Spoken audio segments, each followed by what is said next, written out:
സെബിയുടെ ചുമതല ഏറ്റെടുക്കുന്നതിന് മുമ്പ് അവർ നടത്തിയെന്ന് പറയുന്ന ഒരു ഇടപാടിനെ സംബന്ധിച്ചാണ്. ഇപ്പോൾ സെബിക്കെതിരായിട്ടുള്ള ആരോപണങ്ങളുമായിട്ടാണ് രംഗത്ത് വന്നിരിക്കുന്നത്. മാത്രമല്ല, ഈ റിപ്പോർട്ട് പുറത്തു വന്ന സമയം, ആ സമയവും ഏറ്റവും സുപ്രധാനമായിട്ടുള്ള സമയമാണ്. ഓഗസ്റ്റ് മാസം 10-ാം തീയതിയാണ് ഈ റിപ്പോർട്ട് പുറത്തു വരുന്നത്. ഓഗസ്റ്റ് മാസം ഈ കഴിഞ്ഞ ദിവസമാണ് ബഹുമാന്യനായിട്ടുള്ള പ്രധാനമന്ത്രി ശ്രീ നരേന്ദ്രമോദിജി വയനാട്ടിലെ ഉരുൾപൊട്ടൽ മേഖല സന്ദർശിച്ചത്. അവിടുത്തെ ജനങ്ങൾക്ക് ആശ്വാസത്തിൻ്റെയും പ്രതീക്ഷയുടെയും സന്ദേശം നൽകുന്ന ഒരു സന്ദർശനമായിരുന്നു അത്. ആ മണ്ഡലത്തിൻ്റെ പ്രതിനിധിയായിട്ടുള്ള രാഹുൽ ഗാന്ധി വയനാട്ടിൽ നടന്ന ഗുരുതരമായിട്ടുള്ള പാരിസ്ഥിതിക ലംഘനങ്ങൾ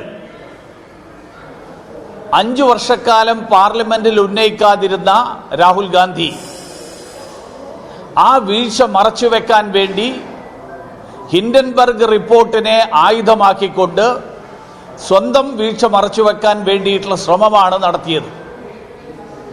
കോൺഗ്രസിൻ്റെ ഈ ഗൂഢാലോചന രാജ്യത്തെ ഓഹരി വിപണിയുടെ തകർച്ചയും അതുവഴി സമ്പദ് വ്യവസ്ഥയെ തകർക്കലും അതിലൂടെ രാജ്യത്തെ തന്നെ അസ്ഥിരപ്പെടുത്താൻ വേണ്ടിയിട്ടുള്ള ശ്രമവും രാഷ്ട്രീയ ലാഭത്തിന് വേണ്ടിയിട്ട് ഏതറ്റം വരെയും പോകുക എന്നുള്ള കോൺഗ്രസ് സമീപനത്തിൻ്റെ സൂചനയാണ്. കഴിഞ്ഞ ഹിൻഡൻബർഗ് റിപ്പോർട്ടിന് ശേഷം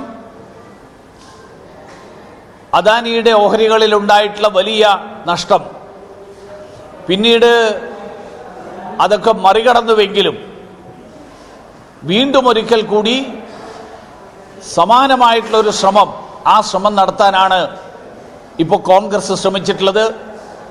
ഈ തരത്തിൽ രാജ്യത്തെ അസ്ഥിരപ്പെടുത്താൻ, ഇന്ത്യൻ സമ്പദ്ഘടനയെ തകർക്കാൻ ശ്രമിക്കുന്ന ശക്തികളെ കരുതിയിരിക്കണം എന്നാണ് ഈ രാജ്യത്തെ ജനങ്ങളോട് ഭാരതീയ ജനതാ പാർട്ടിക്ക് സൂചിപ്പിക്കാൻ.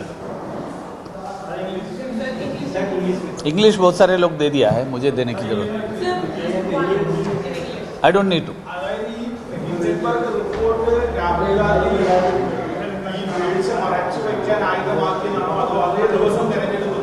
ആ ദിവസം തെരഞ്ഞെടുത്തു. ഹിൻഡൻബർഗ് റിപ്പോർട്ടിന് തന്നെ അടിസ്ഥാനമില്ല.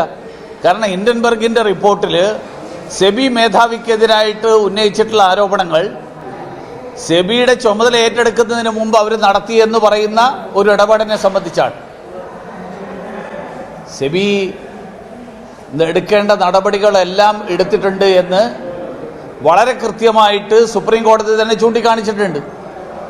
അങ്ങനെ ചൂണ്ടിക്കാണിച്ച ഒരു വിഷയം, ആ വിഷയത്തിൽ ഹിൻഡൻബർഗ് നടത്തുന്ന ഒരു പരാമർശം, ആ പരാമർശത്തിന് യാതൊരു അടിസ്ഥാനവുമില്ല. എങ്കിൽ പോലും കോൺഗ്രസ് ആ വിഷയമെടുത്ത് ഇതിൽ വസ്തുതയുണ്ട്, ഇതിൽ അടിസ്ഥാനമുണ്ട് എന്ന് വരുത്താനും അതിലൂടെ ജനങ്ങളെ തെറ്റിദ്ധരിപ്പിച്ചുകൊണ്ട് ഇന്ത്യൻ ഓഹരി വിപണിയിൽ വലിയ നഷ്ടമുണ്ടാക്കാനും വേണ്ടിയിട്ട് വിദേശ ശക്തികൾ നടത്തുന്ന ശ്രമം, ആ ശ്രമത്തിന് കൂട്ടുനിൽക്കുകയാണ് കോൺഗ്രസ് ചെയ്തിരിക്കുന്നത്.